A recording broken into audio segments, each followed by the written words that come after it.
A newlywed millionaire goes down to the basement of his mansion with his maid 6-year-old daughter when the girl points to a freshly painted wall and says, "Sir, it's behind this wall."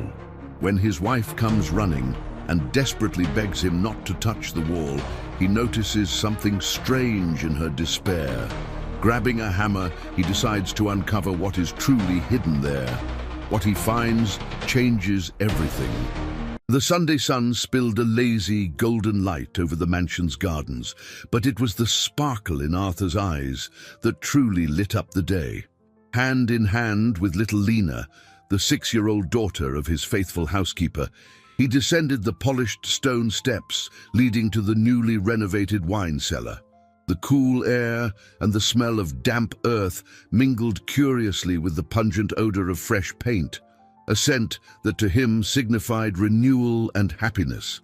His wife, Isabella, had overseen every detail of the renovation while he was on a business trip, and the result, he already knew, would be impeccable.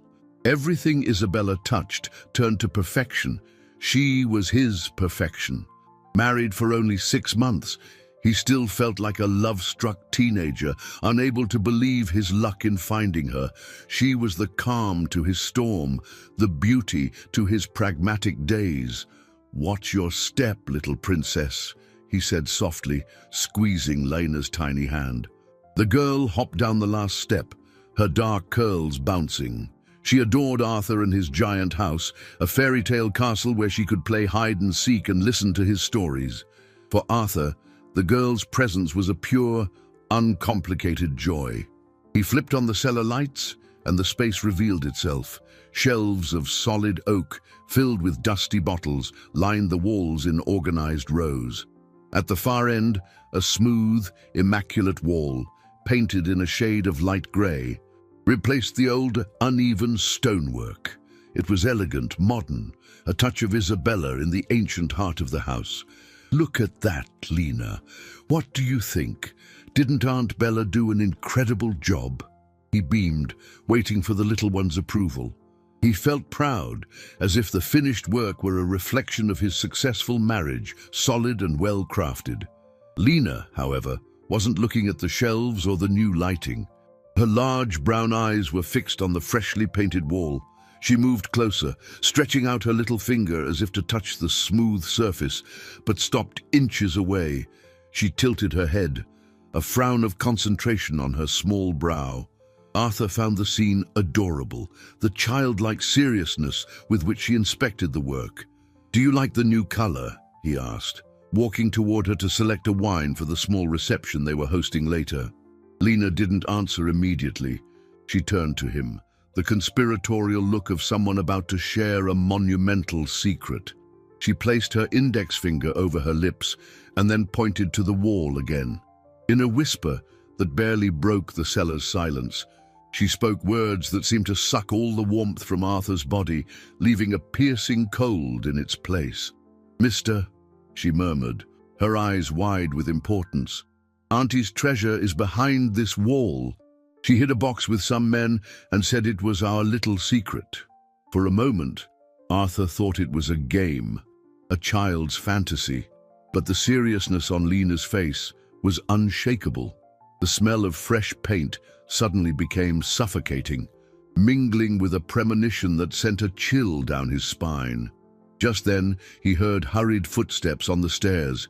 Isabella appeared at the cellar entrance, her face pale, a forced smile on her lips. "Darling, I thought you two were down here. Clara is looking for you. Lena." Her eyes, however, weren't on the girl.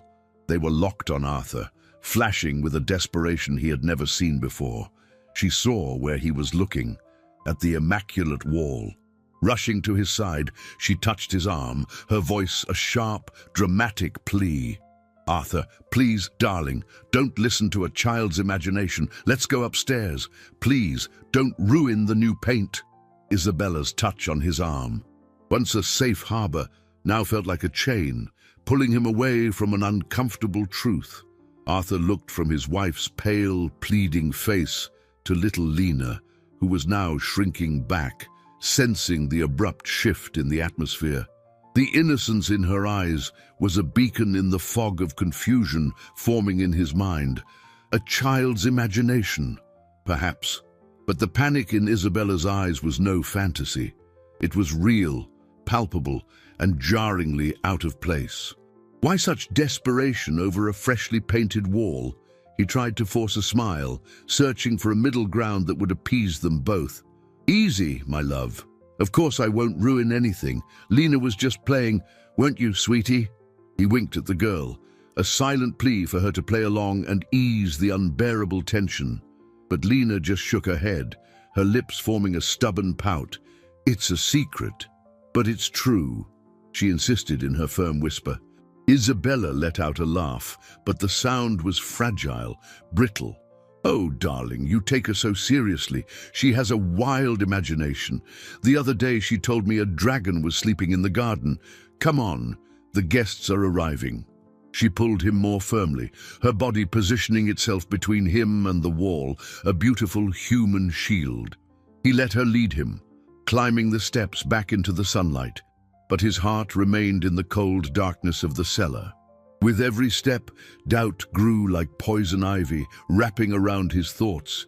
During the small garden party, he tried to focus on the conversations, the laughter of friends, the taste of the wine he'd chosen, but his mind was a split screen. On one side, he saw Isabella, radiant and sociable, the perfect hostess, telling charming anecdotes. On the other, he saw the image of that grey wall and Lena's whispered voice. He watched his wife. Every gesture, once interpreted as grace and spontaneity, now seemed calculated. The way she touched a guest's arm while laughing, the sparkle in her eyes when she talked about the renovation, it all felt like a performance. He felt like a fool. He was letting a 6-year-old's fantasy poison the trust he had in the woman of his life. He tried to push the thoughts away, focusing on the overwhelming love he felt for her. He remembered how she had saved him from loneliness after his parents' death, how she had filled the house and his life with a joy he thought he had lost forever. She was good, kind, perfect. There couldn't be anything sinister behind her loving eyes. Later, when the last guests had left and night fell upon the mansion, the house's silence amplified the noise in his head. Isabella went upstairs to take a shower, humming a soft tune. He said he was going to his office to check some emails, a weak excuse. As soon as he heard the water running, he went back down to the cellar. The smell of paint was still strong. Standing before the wall, he felt like an intruder in his own home. He ran his fingers over the surface. It was smooth, cold, impenetrable. Maybe it was just that, a wall. But then, under the dim light of a single bulb, something caught his eye, near the baseboard. In an almost hidden corner, the texture of the paint was subtly different.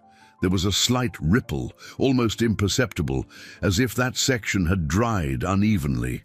Leaning down, he pressed the spot with his thumb. The wall seemed solid, but for a fraction of a second, he thought he felt a hollow echo, a minimal void behind the plaster. That hollow echo, however small, was the spark that ignited his determination. The sound of running water upstairs was now a clock, ticking down the time he had before his life, as he knew it could either crumble or be reaffirmed. A wave of guilt washed over him.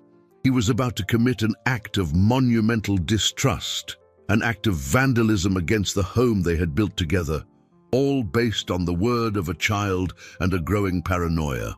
What if there was nothing there? How would he explain a hole in the pristine wall Isabella loved so much? The shame of the silent accusation would be unbearable. But the image of the panic in her eyes was stronger. Panic wasn't the reaction of someone whose new wall was in danger. It was the reaction of someone whose secret was about to be exposed. With his heart hammering against his ribs, he went up the stairs silently, not into the house, but toward the side door that led to the garden. The night was cool, and the scent of jasmine hung in the air, a painful contrast to the bitterness forming in his mouth. He crossed the dewy lawn to the small tool shed, the place where he kept rakes, shovels, and, mercifully, a heavy hammer. The metal tool felt cold and foreign in his hand. He, a man who built financial empires with phone calls and contracts, was now holding a tool of demolition. The irony was suffocating. Returning to the cellar, every step was an internal debate.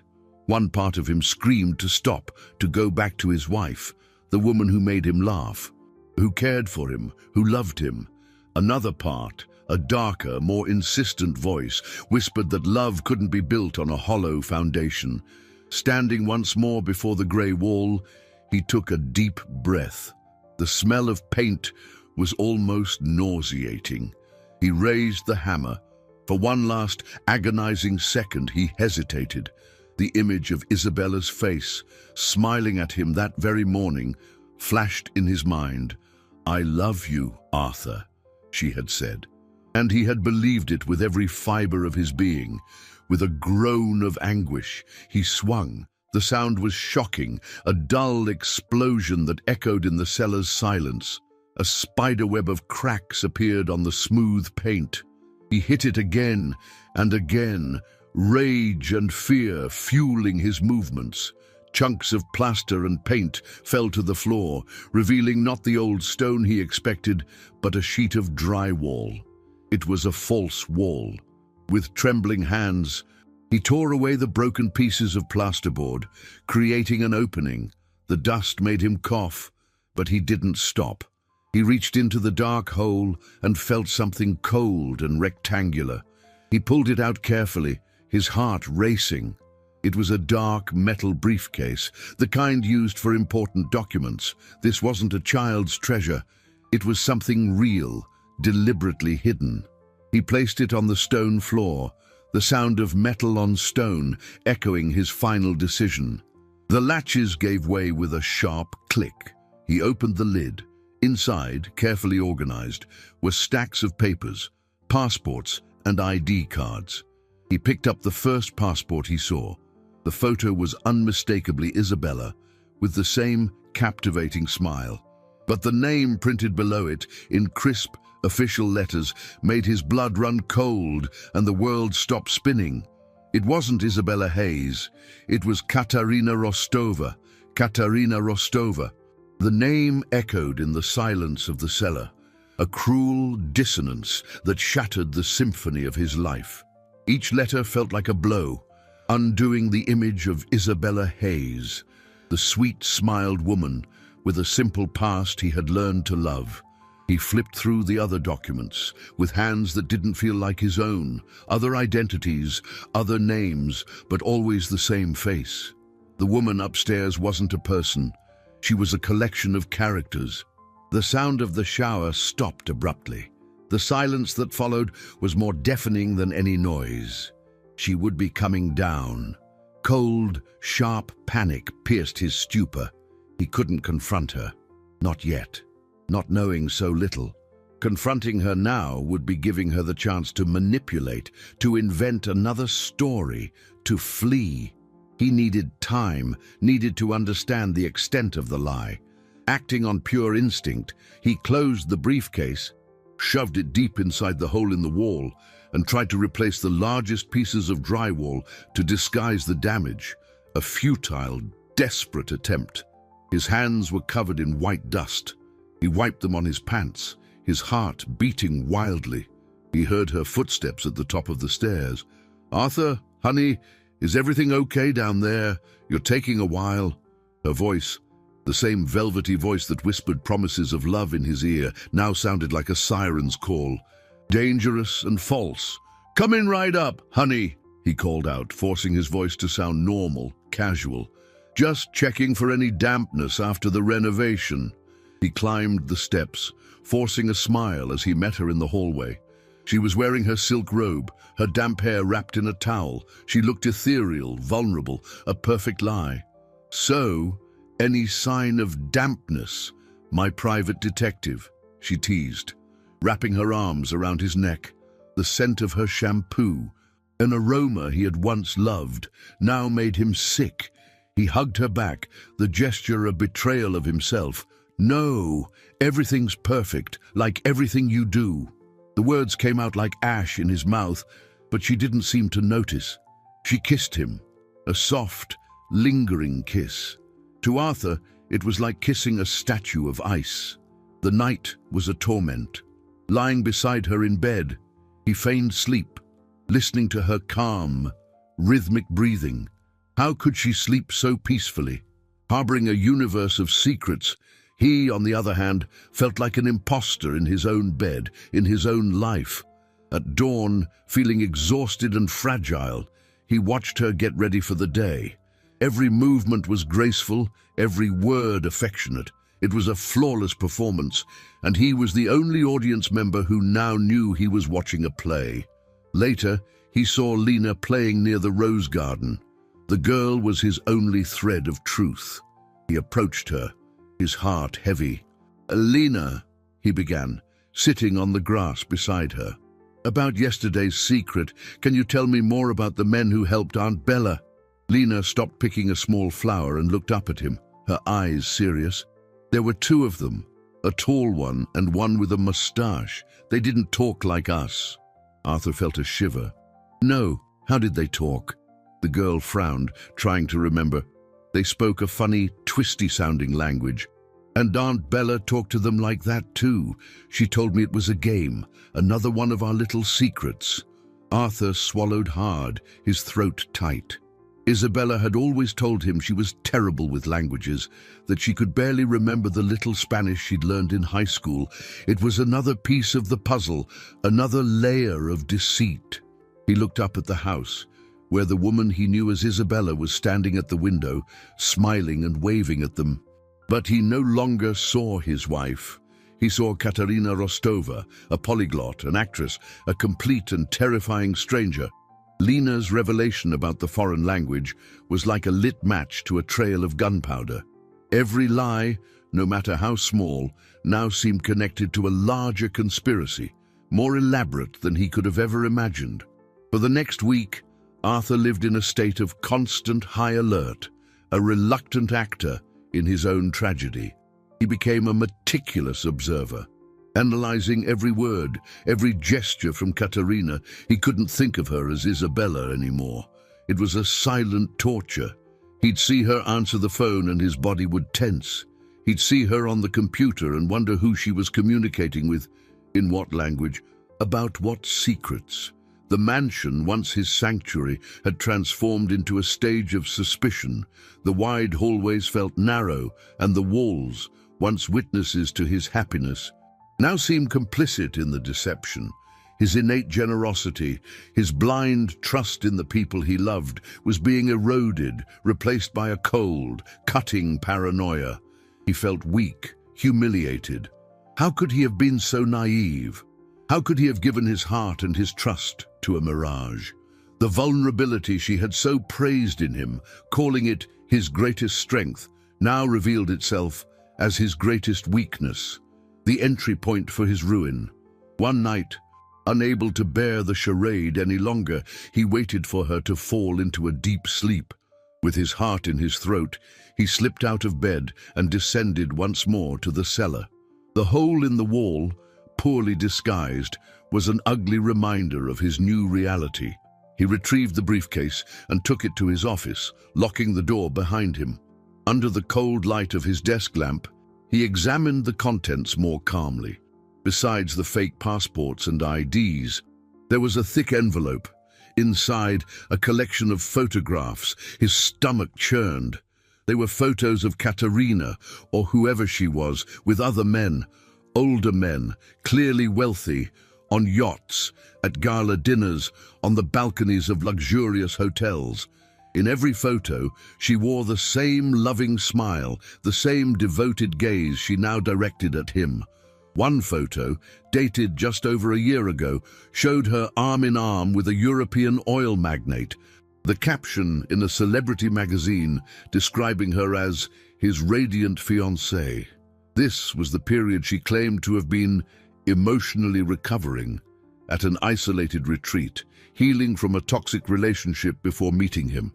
The entire story was a fiction. He wasn't the love of her life. He was just next on the list, the next project, the next target. The pain that hit him was physical, a sharp stab in his chest that took his breath away. It wasn't just a betrayal, it was the annihilation of his history, the negation of every happy moment they had shared. Every "I love you," every laugh, every promise was false, a well-rehearsed script. He felt stripped of his own memories, as if a thief had broken into his mind and stolen his past. He looked at the wedding band on his finger, the gold cold and heavy. It was a symbol not of a union, but of a successful con. In that moment, under the lonely light of his office, the trusting, generous man began to disintegrate, and in his place, a skeptical, wounded man began to emerge. He knew he needed help.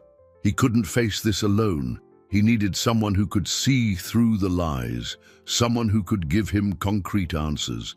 He picked up the phone and dialed the number of his lawyer and old friend, his voice trembling as he whispered the first words, "Richard, I need you. I think I've made the biggest mistake of my life." Richard arrived the next morning, his serious expression a stark contrast to the mansion's sunny facade.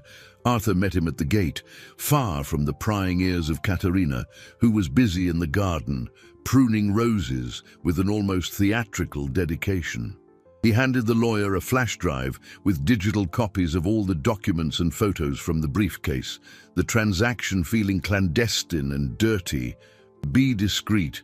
Richard, please, she can't know that I know anything. Not yet," Arthur pleaded, his voice hoarse from lack of sleep.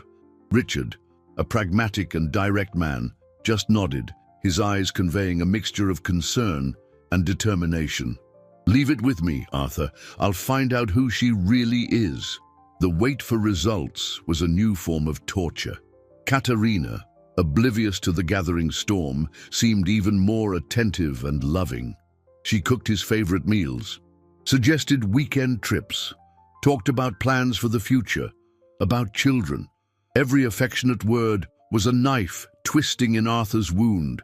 He felt like a tightrope walker, struggling to maintain his composure, to smile at the right moments, to keep the bitterness from showing in his eyes.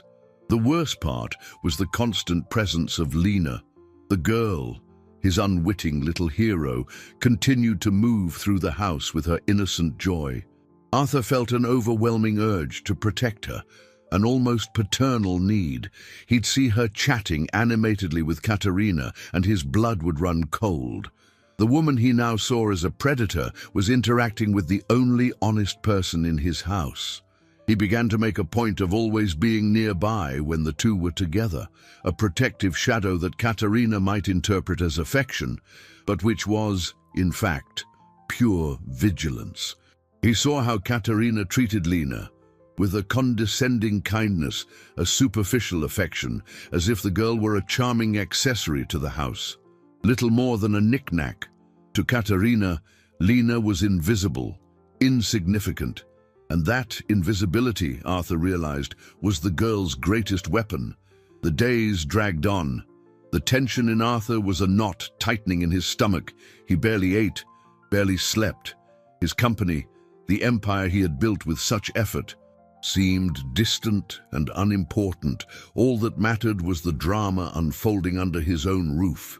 One afternoon, while reading a book on the patio, pretending to relax, he observed a scene that confirmed his worst fears. Katerina was on the phone, her back to him, speaking in a low voice. He got up and walked silently, hiding behind a large hedge. She wasn't speaking English. It was a Slavic language, harsh and fast. The same one Lena had described as funny and twisty. He didn't understand the words, but the tone was unmistakable. It was cold, calculating, professional. There was no trace of the sweet, emotional woman he knew. She hung up the phone, and for a moment, her face went blank. The mask dropped. Her expression was one of predatory coldness, her eyes narrow, her mouth a thin line. Then she turned, and upon seeing him approach, the warm smile returned instantly, as if she had flipped a switch. "Darling, were you there?" I didn't see you. The transition was seamless, terrifying. In that moment, he understood he wasn't dealing with a simple liar. He was dealing with a professional. And he, the man who prided himself on his ability to judge character, was her latest and perhaps most valuable prey. The phone in his pocket vibrated. It was Richard. "Arthur, I found something, and it's worse than we imagined. We need to meet now." Arthur met Richard in a discreet coffee shop downtown, an anonymous place where no one would recognize them. The air conditioning blew a frigid draft, but it was nothing compared to the chill that settled in his veins as Richard began to speak. The lawyer didn't waste time with pleasantries. He opened his laptop and turned the screen toward Arthur. "Your marriage isn't valid, Arthur." The sentence landed on the table like a stone. Arthur stared at the screen. It was a digitized marriage certificate, issued in a small Eastern European country.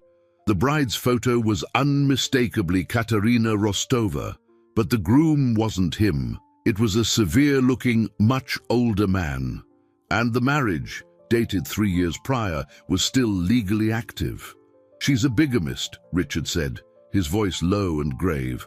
"From what I can gather, this man, Dmitry Volkov, is an oligarch with dangerous connections. He disappeared about a year ago, presumed dead in a yachting accident, but the body was never found. Legally, she's still his widow, or his wife, if he's alive." The revelation hit him with the force of a punch. Bigamy. The word sounded vulgar, dirty, torn from the pages of a cheap novel. But it was his reality. The wedding he had celebrated, the union he considered sacred, was a legal sham, a nullity. He wasn't her husband. He was just an unwitting accomplice to a crime. Richard continued, each word deepening the abyss beneath Arthur's feet. "And there's more. I looked into your finances, like you asked, in the last few months. Ever since you gave her that power of attorney to manage some low-risk investments, substantial amounts of money have been siphoned from your accounts. Small enough not to raise immediate red flags, but the total sum is alarming. The money is being funneled into numbered accounts in tax havens, all linked to shell companies. The betrayal, which had seemed purely emotional, now had a sharp, brutal financial edge. It wasn't just his heart she was stealing, it was his legacy, his life's work. The cellar renovation, the safe investments, her business trips, it all fit into a meticulous, predatory plan. She didn't love him.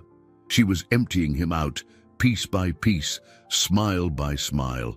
Arthur rested his head in his hands, a buzzing in his ears drowning out the coffee shop's ambient noise. He felt a profound nausea, a mix of anger, pain, and overwhelming humiliation. He had been the perfect fool, trusting, generous, in love, a textbook target. "What do I do, Richard?" he whispered, his voice broken. Richard looked at him, his eyes filled with the compassion Arthur rarely saw in his pragmatic friend. "For now, nothing. You play the game. We can't spook her. We need more information. We need to understand the scope of this operation. This feels bigger than just her." The thought of going home, of looking at Katerina, of sleeping beside her, knowing all of this, seemed impossible. But he knew Richard was right. He had to be stronger, more calculating than she was. He had to wear the same mask she wore so well. Returning to the mansion that afternoon, the setting sun painted the sky in hues of orange and pink, a painful beauty he could barely stand. Katerina greeted him at the door with a kiss. "I missed you, my love. Where have you been?" He looked into her eyes, the blue depths that had once mesmerized him, and for the first time he saw no love. He saw the reflection of an empty vault, putting out some fires at work.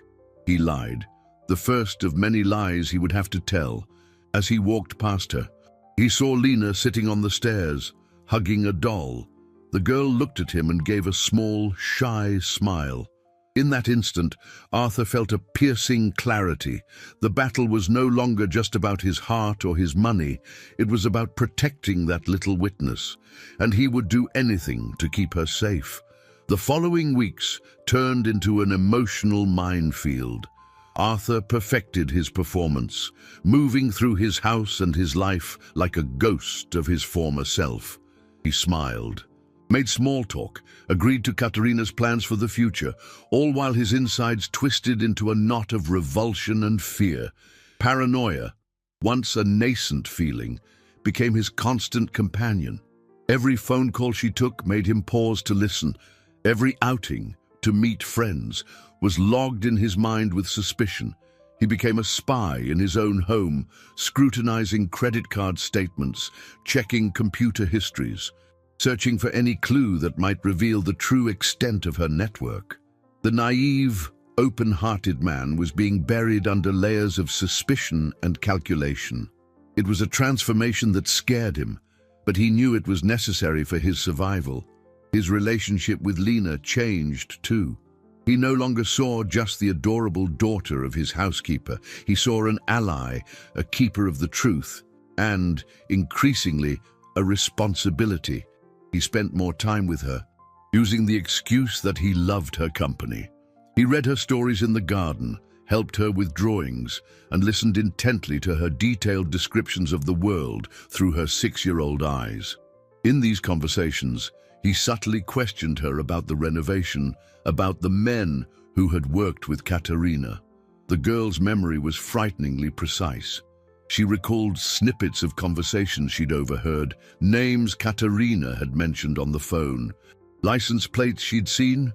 Every detail she provided, however trivial it seemed, was a piece Arthur passed on to Richard, who in turn assembled the puzzle of an international criminal operation. Katerina, at first, seemed to find Arthur's growing affection for the girl charming. "It's so sweet how you've taken to her," she commented one evening as they watched Arthur and Lena build a block castle in the living room. "Jar, you're going to be a wonderful father." The word father hit him like a punch. The irony was cruel. He was playing the role of a father figure to the one person who could destroy the woman who dreamed of being the mother of his children. However, Arthur's attention did not go completely unnoticed for long. Katerina began to watch.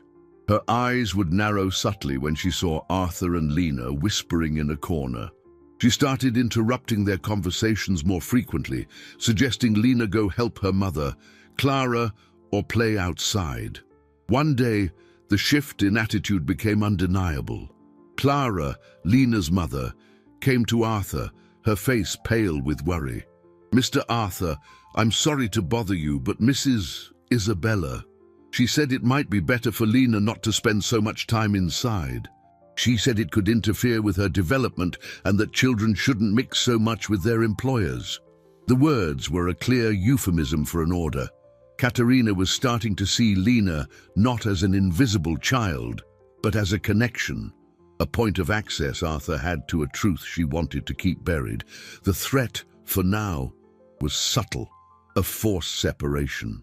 But Arthur felt a cold dread creep up his spine.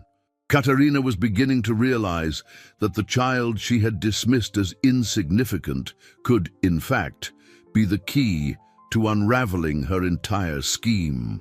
The battle for the truth was about to become far more dangerous. Katerina's attempt to sideline Lena was the first aggressive move on the chessboard Arthur's life had become. He couldn't allow it. Confronting her directly was out of the question. That would put her on high alert. He needed a more strategic approach, using the same manipulative subtlety she mastered so well. That night at dinner, he broached the subject with a rehearsed calm. "Honey, I spoke with Clara today. She seemed a little worried about Lena." He paused, watching her reaction. Katerina raised her eyebrows, her expression a mask of innocence. "Worried? About what?" "She mentioned you suggested Lena spend less time with us.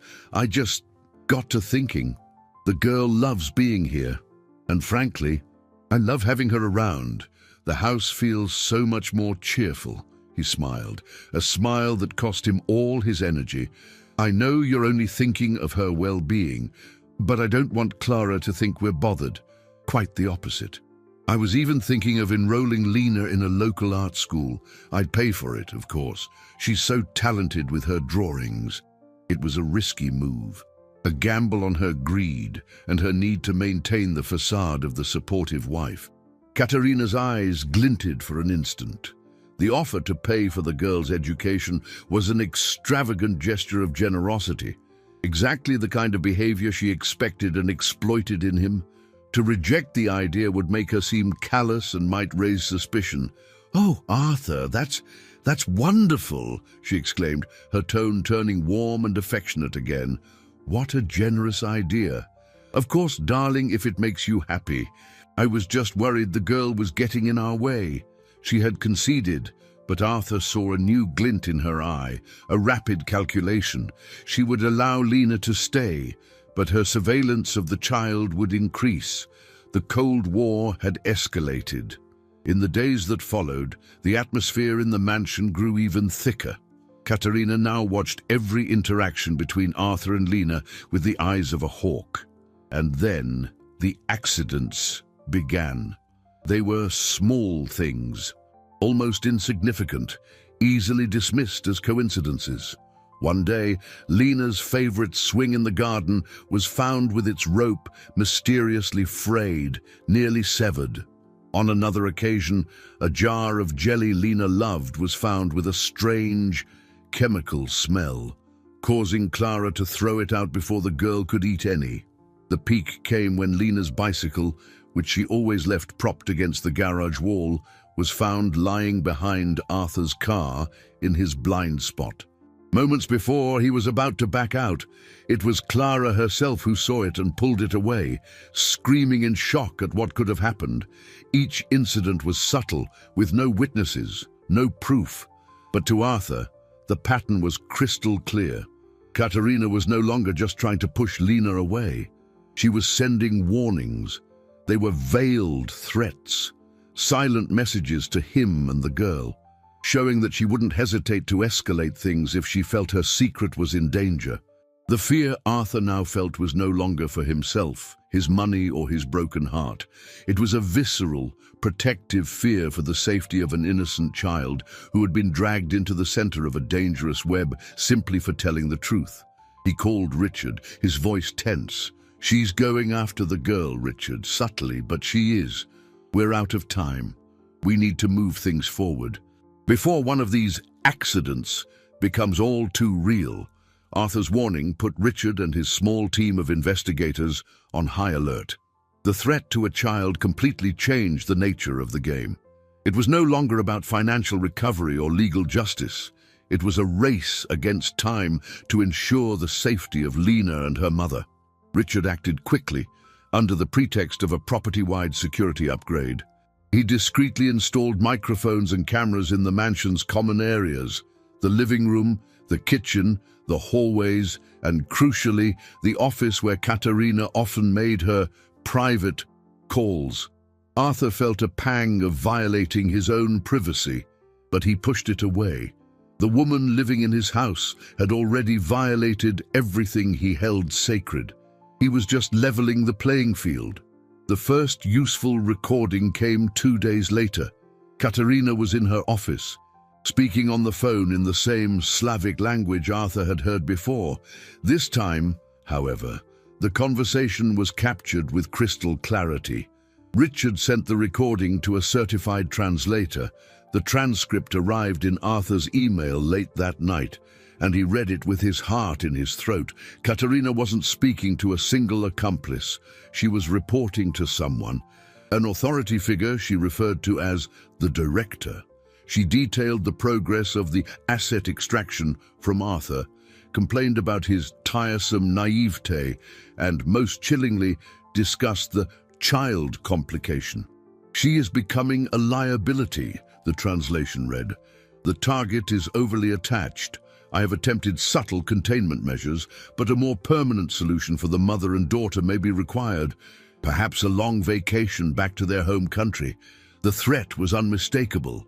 Vacation was a euphemism for deportation or worse. Katerina was part of something much larger, an organization, a network with a hierarchy and protocols. What had seemed like a personal betrayal was, in fact, an impersonal and methodical criminal operation. He, Arthur, was just the target. Lena, the complication. The dehumanization of it all made him nauseous. He looked out his bedroom window at the small house at the back of the property where Clara and Lena slept, and he felt a surge of protective fury. He would not let anything happen to them. The next day, another discovery came to light, this time from the financial investigation. Richard had traced the payments for the cellar renovation. As Arthur suspected, the costs had been massively inflated. The construction company was a front, and the bulk of the money Arthur had paid was rerouted to the same offshore account where Katerina was funneling his investments. She had not only used the renovation to hide the briefcase, she had profited from the very act of concealment, robbing him twice in the same move. Her audacity was limitless. She had built her hiding place with his money and pocketed the change. Armed with this new information, Arthur felt a shift within himself. The pain and humiliation were still there, but they were now overshadowed by a cold determination. He was no longer the helpless victim. He was an adversary. He understood that to beat Katerina, he had to think like her. He had to anticipate her moves, use her own tactics against her. The next step, he knew, was to find out more about the director and the scope of this network. And the key to that, he suspected, still lay in the photographic memory of little Lena. He had to find a way to access those memories without putting her in more danger, a task that seemed nearly impossible under the watchful eyes of his predatory wife. The need to protect Lena while simultaneously accessing her crucial memories demanded an ingenious plan. Arthur spent a sleepless night architecting a strategy that was both safe and effective. The idea came to him at dawn, simple and brilliant in its design. He would use Lena's passion for drawing. The next morning, he presented the girl with a huge art kit, complete with pencils of every color, crayons, watercolors, and a large sketch pad. "How about a new game, Lena?" he proposed with a warm smile, sitting with her on the back patio, a visible open location so as not to arouse Katerina's suspicions. "Let's call it the memory game. I'll tell you a story, and you draw everything you remember about it." He started with simple stories: a picnic in the park, a visit to the zoo. Lena, delighted, drew with fierce concentration, her little sketches capturing details he himself had forgotten. Then, with a tight chest, he steered the game to the topic that mattered. "Now, let's remember the time Aunt Bella was fixing up the wine cellar. Remember the men who helped her. Can you draw them for me? Try to remember everything, what their faces looked like, the clothes they wore." Lena dove into the task. Under her small hand, two faces began to take shape. One tall, thin man with a hooked nose, the other shorter and stockier, with a thick mustache and a small scar above his eyebrow. The details were stunning. "They had a car," Lena said, her eyes never leaving the paper. "A white van. It had a drawing of a blue bird on the door." Arthur felt a shiver. This was exactly the kind of detail the investigators needed. As Lena drew, he saw Katerina watching them from the kitchen window. She was smiling, but her eyes were slits of suspicion. He knew he was taking a calculated risk. Just then, Clara approached, bringing a glass of juice for her daughter. Arthur seized the opportunity. In a low voice, while Katerina was momentarily distracted on the phone, he spoke to the housekeeper, the urgency in his tone unmistakable. "Clara, I need you to trust me. You and Lena are in danger. I need you to pack a small bag, just the essentials. Tonight, after everyone is asleep, a car will come for you. It's a friend of mine, Richard. He will take you to a safe place." Clara's face went white. Fear and confusion filled her eyes. "Danger? Mr. Arthur, what are you talking about?" "I can't explain everything right now, but Isabella, she is not who she seems. Please, Clara. For Lena's safety, trust me. He saw the internal struggle on the woman's face, her loyalty to him, her fear of the unknown. But when she looked down at her daughter, drawing innocently in the sun, the decision settled in her eyes. She nodded, a single tear rolling down her cheek. That night, the tension in the mansion was almost physical. Katerina, sensing something was amiss, grew restless and irritable. She questioned Arthur about his phone calls, about his conversation with Clara. He deflected with vague excuses, his heart hammering with every lie. When they finally went up to their room, she surprised him. "Arthur, I was thinking," she said, her voice dangerously soft. "Maybe it's time we took that trip to Europe we always planned. Just the two of us. We could leave tomorrow." It was a trap, an attempt to isolate him, to take him out of the game while her accomplices dealt with the complication. "That's a wonderful idea, my love," he replied, his stomach churning. "Let's talk about it in the morning." He knew there would be no morning. The endgame was here. The pre-dawn silence was heavy, oppressive.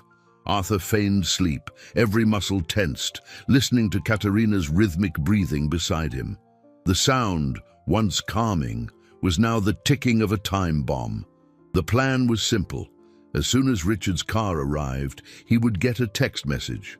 That would be the signal to create a diversion, allowing Clara and Lena to slip out of the back house unnoticed. But the phone in his hand, hidden under the blanket, remained dark. The minutes crawled by like hours. Suddenly, a sound broke the silence. It wasn't his phone. It was Katerina's, vibrating softly on the nightstand. She stirred, answering the call with an agility that betrayed her supposed sleep. She whispered in her foreign tongue, the words short and urgent. Arthur felt his blood run cold. They knew, somehow, they knew the plan.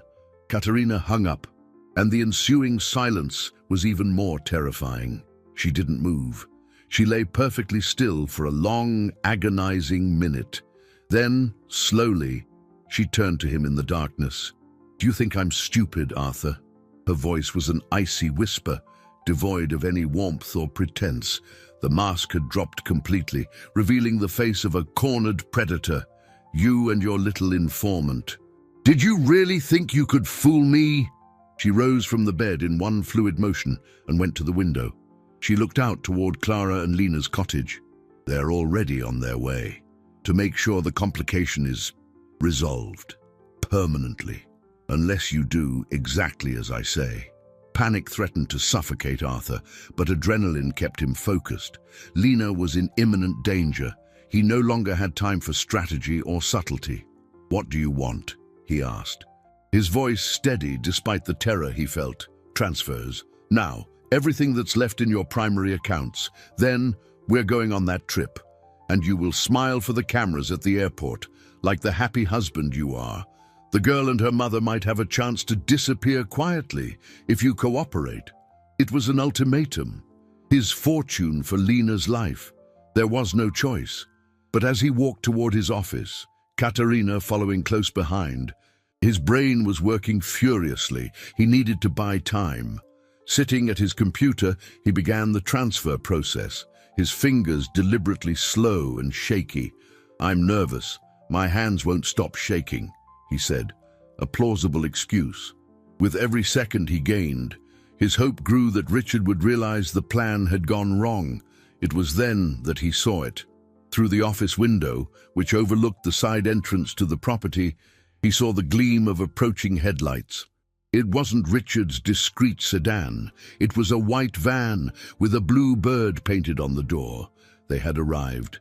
In that instant, the house plunged into darkness, a blackout. Richard, in a stroke of genius or sheer luck, had cut the power to the estate. Katerina let out a curse. In the momentary chaos, Arthur acted. He shoved the heavy desk lamp in her direction, making her recoil with a shout, and bolted from the office. He didn't run for the exit. He ran for Lena. He had to get to her before the men in the van did. He scrambled down the stairs in the dark, his heart pounding against his ribs. He could hear men breaking down the door of the small cottage. He burst through the mansion's back door, sprinting across the dark lawn. "Lena!" he screamed. The cottage door was splintered open. Clara was groaning on the floor, and two men, the faces from Lena's drawings, were dragging the terrified girl outside.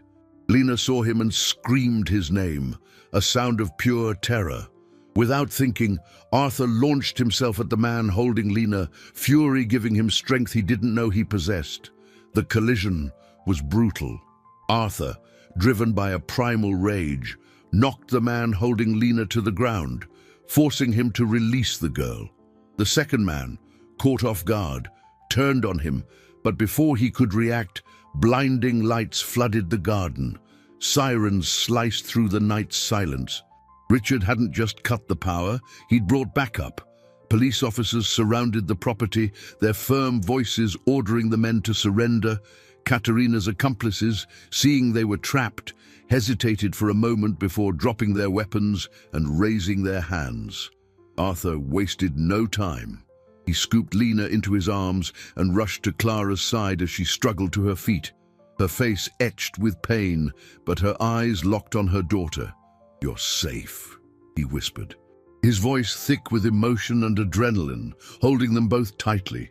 Inside the mansion, Katerina knew the game was over. Her escape route was cut off, her accomplices captured. When the police entered the house, they found her in the office, not in a panic, but with an unnerving calm. She was sitting in her chair, methodically destroying a SIM card. She looked up at the officers with cold contempt, the queen of a crumbled empire. There were no pleas, no tears, no attempts at manipulation. The actress had left the stage. Only the calculating criminal remained. The final confrontation between Arthur and Katerina happened hours later in a cold, impersonal room at the police station. She looked at him through the glass, her expression blank. He had expected to feel hatred, anger, maybe even a remnant of the pain of betrayal. But all he felt was a profound emptiness, an absence of any emotion for this stranger. "Why?" he asked. His voice piped through an intercom. She shrugged, a dismissive gesture. "It was my job. You were just another contract. Nothing personal." The words, meant to wound, to reduce him to a mere business transaction, had the opposite effect. They set him free. The love he had felt wasn't for her, but for the character she had created, and that character had never existed. He hadn't lost Isabella. He had finally been rid of Katerina. In the weeks that followed, the full extent of the criminal network was unraveled. The information on Katerina's laptop, combined with the detailed testimony that Lena's photographic memory provided, led to arrests in several countries. The director was identified and captured. The organization, specializing in marriage fraud against high net worth targets, was dismantled. Life at the mansion slowly began to reset. The silence left by Katerina's absence was gradually filled with new sounds. Lena's laughter echoing in the hallways, quiet conversations between Arthur and Clara in the kitchen, the sound of colored pencils scratching on paper. Arthur began the legal process of annulling his fraudulent marriage. More importantly, he began another process, one that came from his heart. He sat down with Clara and, with a sincerity he hadn't felt in a long time, made her a proposal. He wanted to legally adopt Lena. He wanted to give her the future, the security, and the love of a father. And he wanted Clara to stay, not as his housekeeper, but as part of his new, unexpected family. Clara's tears, this time, were not of fear, but of overwhelming gratitude. Amid the wreckage of a life of lies, Arthur had found the foundation to build a real family, forged in honesty, courage, and mutual protection. 7 weeks after that golden Sunday afternoon, the smell of fresh paint in the wine cellar had finally dissipated, replaced by the familiar aroma of old wood and earth. Arthur descended the stone steps, but this time he wasn't alone, nor was he looking for wine for a fake party. Lena was by his side, holding his hand with the confidence of someone who belonged. They carried a small bucket of mortar and a trowel. The hole in the wall, the ugly scar that had witnessed the discovery of his ruin, would now become a symbol of his liberation. He carefully showed her how to apply the mortar, and together they sealed the opening, layer by layer. They weren't hiding a secret, but building a new foundation, solid and true. "There," he said, smoothing the final layer. "No more false walls in this house." Lena smiled and pressed her small hand into the wet mortar, leaving her mark. "No more," she repeated, with the solemnity of an oath. The cellar, once a place of trauma, was transformed. Within weeks, it became the most incredible playroom a 6-year-old could dream of. Arthur's transformation was even more profound. The wound of betrayal had scarred over, leaving behind not a paralyzing bitterness, but a newfound wisdom. He didn't lose his capacity to trust. He learned how to aim it. His generosity, once a vulnerability, became his greatest strength, now applied to those who truly deserved it. His new family. He recovered most of his fortune, but discovered that true wealth wasn't in his bank accounts, but in Lena's tight hugs before bed and the shared meals with Clara, where the conversation was simple and honest. The mansion, once a stage for an elaborate performance, became a home. The laughter that now filled its rooms was genuine, the joy palpable. Clara, no longer just an employee, became the house manager and, more importantly, the quiet, strong matriarch of their unlikely family. On an autumn afternoon, as golden leaves fell softly in the garden, Arthur watched Lena run across the grass, her dark hair flying in the wind. He thought of Katerina, a distant, ghostly figure serving her sentence in a prison thousands of miles away. He felt nothing for her, not even pity. She was just a painful but necessary chapter in his story. The storm that had cleared the ground so that something new and beautiful could grow. He learned that true love doesn't need secrets or false walls to hide behind. It thrives in the daylight, in transparency and truth. And he learned that sometimes the deepest wisdom about human character comes not from a lifetime of experience, but from the pure, uncorrupted voice of a child. The little girl his ex-wife had deemed too invisible to be a threat had not only saved him from a life of deceit, but had also given him the greatest gift of all, the chance to discover what it meant to be truly loved. He bent down as Lena ran toward him, wrapping her arms around his neck in a fierce hug. In that embrace, he found the only truth that mattered, sealed not with mortar, but with the unconditional honesty and love that form the true bonds of family.